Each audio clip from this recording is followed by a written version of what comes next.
অষ্টম শ্রেণীর প্রায় ৭০ জন ছাত্রছাত্রী অংশ নেয়। শক্তিশালী টেলিস্কোপে রাতের আকাশ পর্যায়ের বাইরে ব্যবহারিক শিক্ষার মাধ্যমে বিজ্ঞান মনস্কতা বাড়াতে এই উদ্যোগ। অভিভাবক নমস্কার। আজ শ্রী নিত্য কমলানন্দ সারদা বিদ্যা মন্দিরের পক্ষ থেকে আমাদের ষষ্ঠ, সপ্তম এবং অষ্টম শ্রেণীর ভাই ও বোনেদের বিজ্ঞান মঞ্চের সহযোগিতায় মহাকাশ পর্যবেক্ষণের কার্যক্রম রাখা হয়েছে। এখানে একটা প্রজেক্টরের মাধ্যমে আমরা আয়োজনে ব্যস্ত ছিল।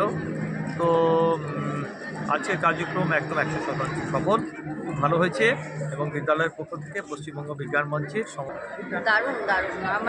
আমি ছোট থেকে বড় হলাম, আমরা কোনোদিনও এটা উপভোগ করতে পারিনি। শ্রেণীতে পড়ে ভরতকক্ষে। আজকে